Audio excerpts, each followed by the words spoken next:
आपसे सेवा लेते रहें और इसी तरह जो है आप आगे बढ़कर सभी धर्म का प्रचार प्रसार करें, अन्यत्र अपनी सेवा में लगे रहें, समाज सेवा में।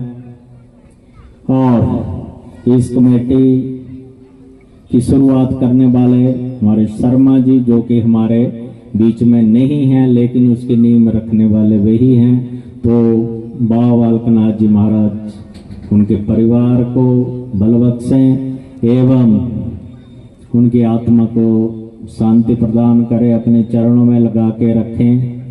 तो आज के कार्यक्रम की ढेर सारी शुभकामनाएं। जैसे जैसे कि आप सभी जानते हैं, बाबा बालकनाथ जी महाराज कलयुग अवतार हैं। कलयुग में बाबा जी की महिमा है कि आप हर युग में जो है एक नए अवतार के रूप में अवतरित होंगे। बाल रूप देवता हैं, जल्दी प्रसन्न होते हैं और जैसे जैसे कलयुग का प्रभाव बढ़ रहा है वैसे वैसे बाबा जी का जो है प्रचार प्रसार आप देख रहे हैं, देश में विदेश में हर जगह पर बढ़ रहा है।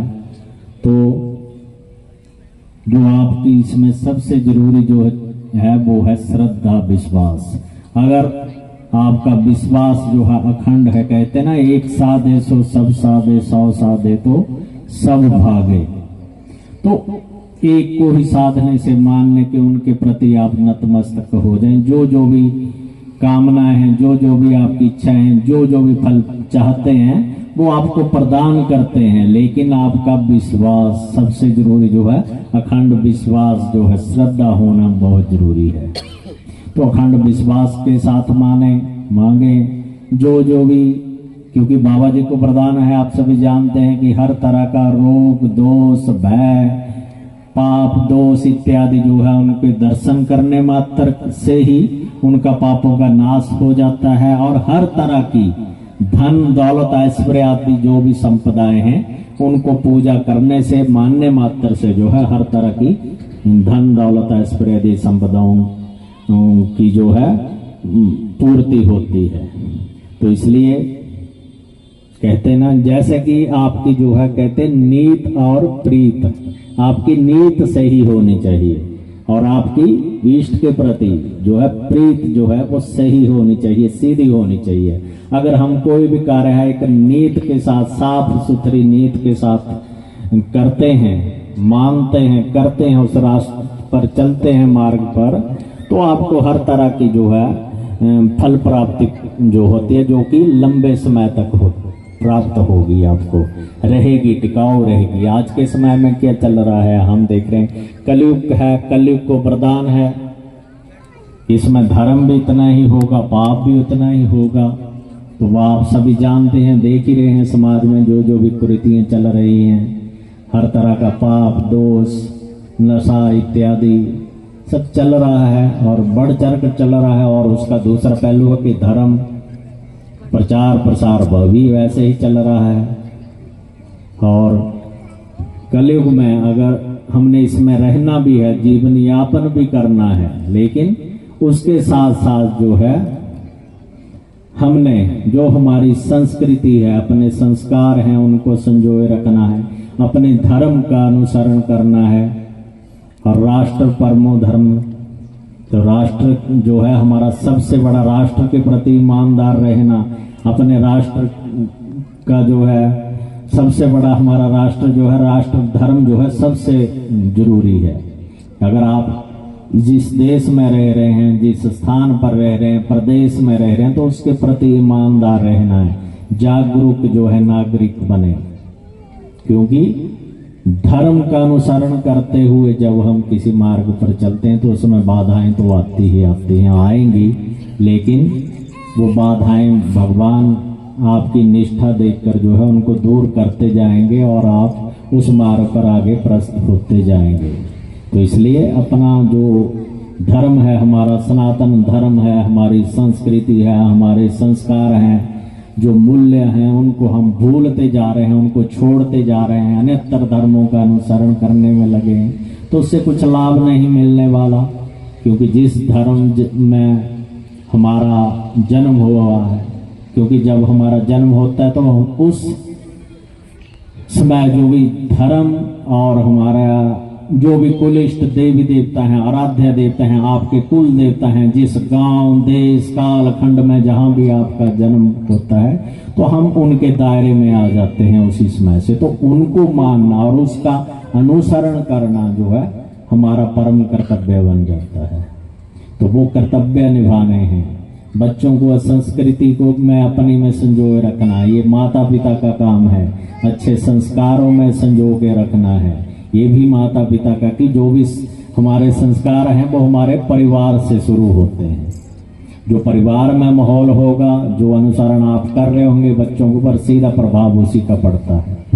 अच्छी शिक्षा दें जरूरी है, लेकिन शिक्षा के साथ साथ अच्छे संस्कार होना आज के समय में बहुत जरूरी है, क्योंकि आप सभी बच्चों के लालन पालन में लगे रहते हैं और सोचते हैं कि हमारे बच्चे जो हैं अच्छे बने, डॉक्टर बने, इंजीनियर बने, लेकिन वो डॉक्टर भी बन जाते हैं, इंजीनियर भी बन जाते हैं, नेतर बिजनेसमैन भी बन जाते हैं। लेकिन जब हमारे संस्कारों में कमी रह जाती है, तो जब आपका जो समय आएगा, बुढ़ापा आता है, या तब हमें जरूरत पड़ती है कि हमारे बच्चे हमें देख रहे हैं, लेकिन तो वो नहीं कर पाते, नहीं करते हैं, क्योंकि आपने वैसा माहौल घर में नहीं दिया होगा। आज आप अगर अपने माता पिता की सेवा नहीं कर रहे हैं तो आप ये भूल जाएं कि आपके बच्चे भी आपकी सेवा करेंगे। पढ़ाई कराएं, पढ़ाई करा रहे हैं, बच्चे पढ़ रहे हैं, अच्छी बात है, लेकिन घर में माता पिता की सेवा, अपने धर्म के अनुसार नित्य नियम, पूजा पाठ, देवी देवताओं की मान्यता, गुरुओं की मान्यता, अतिथि देवो भव की जो हमारी संस्कृति है, हमारे जो संस्कार हैं, वो हमने भरने हैं बच्चों में। तो ये जरूरी है, अच्छा इंसान होना जरूरी है, इतना ज़्यादा जरूरी। क्यों? पैसा तो आप कमा लेंगे किसी न किसी, अगर आपको जीवन मिला है तो भगवान ने कोई ना कोई प्रयोजन आपके लिए, सबके लिए कर रखा है। लेकिन जब हम ज़्यादा मनमर्जी की नहीं, हमने ज़बरदस्ती ये चीज़ हासिल करनी है, कुछ कार्य होते हैं कि हम जल्दी जल्दी हमें ये भी मिल जाए, और हम गलत तरीके से भी कुछ धन अर्जित करके या किसी गलत तरीके से किसी चीज़ को पा लेते हैं, तो वो ज़्यादा समय तक स्थायी नहीं होती है। आपने अगर आसपास भी नज़र दौड़ाएं, देखें, तो कुछ लोग होते हैं कि बहुत जल्दी उठते हैं और उसी स्पीड में फिर धीरे धीरे 10 साल 12 साल बाद जो है वो नीचे आना शुरू हो जाता है उनका। वही आप गलत तरीके से कमाया गया धन है, आपके घर में रोग लाएगा, दोष लाएगा, बीमारियां लाएगा, मानसिक तनाव रहेगा। क्योंकि जो कमाई है, अपनी किरत कमाई करें, अच्छे से अपनी मेहनत का कमाएं और अपने धर्म के अनुसार अपने नियमों का पालन करते हुए जो है जीवन यापन करें, तो सबसे जरूरी वे है। फिर आप क्यों, अगर कहते हैं स्वास्थ्य सबसे बड़ा धन है, तो आज के समय की जो सबसे बड़ी समस्या आप देख रहे हैं चल रही है, सभी लोग परेशान हैं, बच्चे भी, बच्चों को पूछे वो भी परेशान हैं, बड़े भी परेशान हैं। ज़्यादातर आजकल एक मानसिक रोग, डिप्रेशन की समस्या चल पड़ी है। तो क्यों चल रही है, क्या समस्या होगी कि जो चीज़ें पहले नहीं होती थी, तब तो धन भी इतना नहीं होता है, आय के साधन नहीं थे, घरों में इतना खान पान रहन सहन इतना अच्छा नहीं था, तब ये चीज़ें नहीं थी। क्यों अब जो चल पड़ा है ना कि सभी अलग रहे, माता पिता से दूर रहे, क्यों आज के समय में घर बड़े होते जा रहे हैं, लेकिन जो है हमारे घर विशाल हो रहे हैं, बड़े हो रहे हैं, और हमारे हृदय संकुचित होते जा रहे हैं, क्योंकि उसमें जगह नहीं है, माता पिता के लिए नहीं है, सास ससुर के लिए नहीं है, बुजुर्गों के लिए नहीं है, अतिथियों के लिए नहीं है। जिस घर में जब अतिथियों का, देवी देवताओं का वास नहीं होगा, अतिथि आएंगे जाएंगे नहीं, और गुरुजनों का आगमन होगा, किसी की प्रति आप दया भाव नहीं रखें, कोई मांगने आ रहा है, कुछ लेने आ रहा है, तब भी आपके दरवाजे बंद, गेट बंद रहते हैं। मैंने एक जब विदेश में गया तो मैंने वहाँ पर किसी ने बात की कि आपको हिंदुस्तान मतलब कौन सा देश अच्छा, और हिंदुस्तान और कनाडा, अमेरिका, यूरोप, इसमें सबसे अच्छी मतलब क्या यहाँ पर फर्क लगा। तो मैंने उनको बताया कि यहाँ पर दरवाजे बंद रहते हैं, हमारे देश में दरवाजे खुले रहते हैं, कभी भी कोई भी जाता है दरवाजा खड़काता है और घर में चला जाता है सीधा। तो ये सीधा सीधा एक फर्क है। वहाँ पर क्या होता है, पहले अगर आपको अब किसी से मिलना है फोन करेंगे, पूछेंगे, वो अगले वाला भी बताता वीकेंड पे मिलेंगे या फिर उस दिन भी हमारा बिजी है, हम नहीं मिल सकते हैं। तो ये है, तो हमारी संस्कृति जो है या कि वहाँ पर जो डिप्रेशन की समस्या मैंने देखी थी, तो वहाँ विदेशों में डिप्रेशन जो है बहुत ज़्यादा है, वो पहले से ही था, लेकिन अब जो है 10-12 साल में 8-10 साल में इंडिया में हमारे देश में बहुत बढ़ा। तो उसका कारण भी यही हो गया कि हमारे घर बड़े हो गए, गेट दरवाजे हमारे बंद रहते हैं, हम अलग अलग रहना सीख गए कि एक लड़के 2 लड़के हैं 3 लड़के हैं, सभी ने अपने अपने घर बना लिए और दूर पार रहने चले गए। तो बोल चाल जो आपकी बंद होगी, आप सामाजिक नहीं रहे, क्योंकि पहले घर छोटे होते लेकिन लोग ज्यादा रहे, आपस में मिलजुल के रहते थे, बोलते रहते थे और सारे कार्य भी मिलजुल कर हो जाते थे, तो परेशानी नहीं होती थी।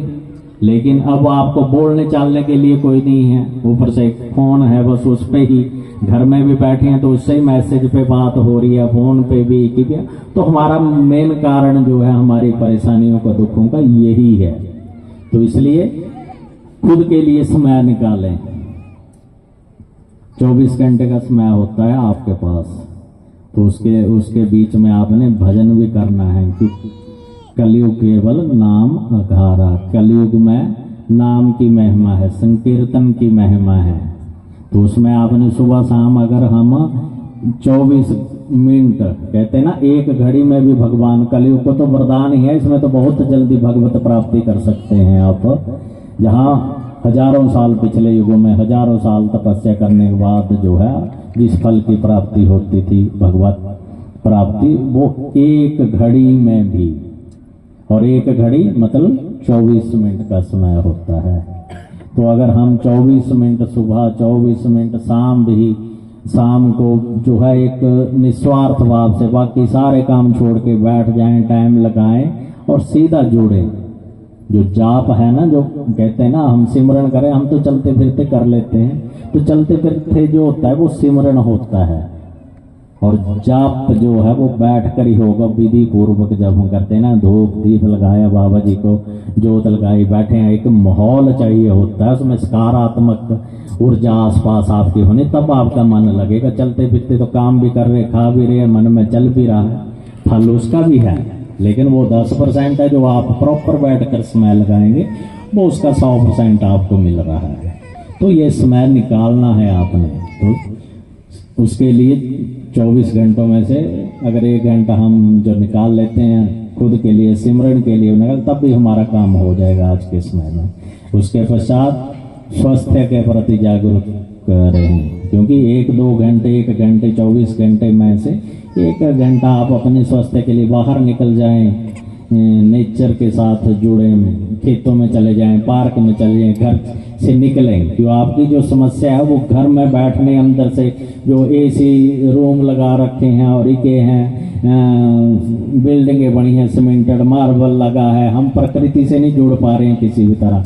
पहले क्या होता था, खेत खलिहानों के साथ जाते हैं तो हमारी बॉडी की अर्थिंग हो जाती थी, तो उसमें हमारे शरीर का पसीना भी निकलता था, ऊर्जा भी आ रही है, रोगों से हम बचे रहते। आज के समय में पसीना निकलता नहीं, तो रोग लगेंगे, गोलियां खाते जाएंगे। उससे अच्छा है तो 1-2 घंटे जो है खुद के लिए ये निकालें, क्योंकि 24 घंटों पूरा दिन आपने काम भी करना है, रोजगार भी करना है ना। तो अगर स्वस्थ रहेंगे तभी सारी चीजें होगी। है तो स्वस्थ शरीर में ही जो है स्वस्थ मस्तिष्क का, स्वस्थ मन का वास होता है। तो स्वस्थ रहने के लिए जो है थोड़ा इस चीज़ों पर भी ध्यान रखें, सारी चीज़ें चलती रहनी, क्योंकि जब हम स्वास्थ्य खो देंगे तो फिर क्या, कोई सहारा दे सकता है, गोलियां दे सकता है, लेकिन जो कष्ट आप झेलेंगे, समय खुद को नहीं दिया तो उसका वजह से आपको कष्ट झेलना पड़ेगा। फिर सोचते हैं कि ज़्यादातर तो ज़्यादा समय, तो अब समस्या ये है कि जब इंसान मौत के कगार पर आ जाता है तब उसको से वो ये सोचता है कि मैंने खुद के लिए तो जिया ही नहीं, बच्चों के लिए जीते रहे, परिवार के लिए जीते रहे, अन्यत्र कार्य करते रहे। जब अपनी बारी आई है या रिटायरमेंट के बाद इंसान सोचता है कि हम अब आराम से रहेंगे, कहाँ आराम से रहे। तब तो रिटायर, गवर्नमेंट भी रिटायर तभी कर देती है कि अब इनका टाइम पूरा हो गया, अपना हाथ पैर गोडों से मस्तिष्क से अब ये हो गए, कम हो गए हैं, अब छुट्टी कर दो, तब रिटायरमेंट देते हैं। तो इसलिए जो है जीवन यापन जो है अच्छे से करें, ताकि आप स्वस्थ भी रहें। इस जीवन मिला है हमें कई योनियों के बाद, तो इसका लाभ उठाएं। इसका मेन मकसद भगवान ने जो बनाया था कि आप जो है भगवत प्राप्ति करें। सिर्फ इस शरीर में ही, इस रूप में ही हम भगवान की प्राप्ति कर सकते हैं, सिमरण कर सकते हैं। लेकिन हम वो चीज भूल जाते हैं, अन्यत्र कार्य में चले रहते हैं। तो उसके लिए भी भटकते हैं, भटकाव ज्यादा रहता है, ये कर लें, ऐसे कर लें। आप देखिए, जब आप दरबार पर कहीं जाएंगे, बाबा जी के या किसी भी मंदिर में जाते हैं, जब आप सामने खड़े हो जाते हैं तो आपकी आंखें लगभग ऑटोमेटिक बंद हो जाती हैं। तो उसका क्या है, भगवान के, अगर भगवान सामने है आपके और आप आंखें बंद कर लेते हैं, क्यों करते हैं? कि भगवान कहते हैं भी आप अब मेरे को जो देख रहे हैं, तो मैं तो हूं ही अंदर, आपके अंदर है। कि भगवान का पास जो हमारे अंदर है, तो हमें पूजा पाठ नित्य जाप से जो अंदर जाना है, बाहर का भटकाव छोड़ना है। तो ये चीज जरूरी है। तो आंखें बंद की, ध्यान लगाया और अंदर अंदर अपना पाठ चलाते रहे, जाप करते रहे, तो आपको इस चीजों के लिए भटकना नहीं है कि हमें यहाँ ये चीज मिलेगी, वहां वो मिलेगी और क्या होगा, तब होगा। तो बैठना पड़ेगा, उसके लिए अपने अंदर जाना पड़ेगा। बाहर की चीजें जो सब कुछ फिर आपको धीरे धीरे उनसे आप कटते जाएंगे। तो इसलिए समय लगाएं, नाम में समय लगाएं, वो बहुत जरूरी है। तो नाम जप करें, संकीर्तन करें, अपने नियमों का पालन करें। परिवार के प्रति उत्तरदायित्व हैं, आपके समाज के प्रति उत्तरदायित्व हैं, राष्ट्र के प्रति उत्तरदायित्व हैं, उनको निभाते हुए जो है जीवन यापन करें। तो इसी तरह आज के कार्यक्रम की फिर से श्री सिद्ध बाबा बालकनाथ मंदिर कमेटी तलवाड़ा के समस्त सदस्यों को ढेर सारी शुभकामनाएं। और कामाक्षी मंदिर के महंत जी यहाँ पर आए हैं, उनके वहाँ पर भी मंदिर में जो है 20 तारीख का 20 का कार्यक्रम है, तो वहाँ पर भी मैंने आना है। क्योंकि मैं 10-12 साल पहले कभी उधर से माता के दरबार से निकले थे, किसी ने बताया है कि नाम मैंने सुन रखा था कि यहाँ पर माता के, तो मैं कभी सौभाग्य मिलेगा, दर्शन मिलेंगे। तो पिछले दिनों महाराज जी आए और उन्होंने बताया कि वहाँ पर कार्यक्रम है, तो आप आना। तो मैंने तभी में अब बुलावा आया तो आएंगे ही। तो वहाँ पर भी कार्यक्रम, वहाँ पर भी सभी आए, आप सभी आमंत्रित है। और 20 को शाम को हाजीपुर के पास भी कार्यक्रम है। तो आज के कार्यक्रम की फिर से ढेर सारी शुभकामनाएं, ढेर सारा आशीर्वाद सभी को। जयकारा पौना हरि जी का बोल, साक्षी दरबार की जय। बोलिए सतगुरु महाराज की जय। सारी संगत आराम में बैठे रहो, 2 मिनट।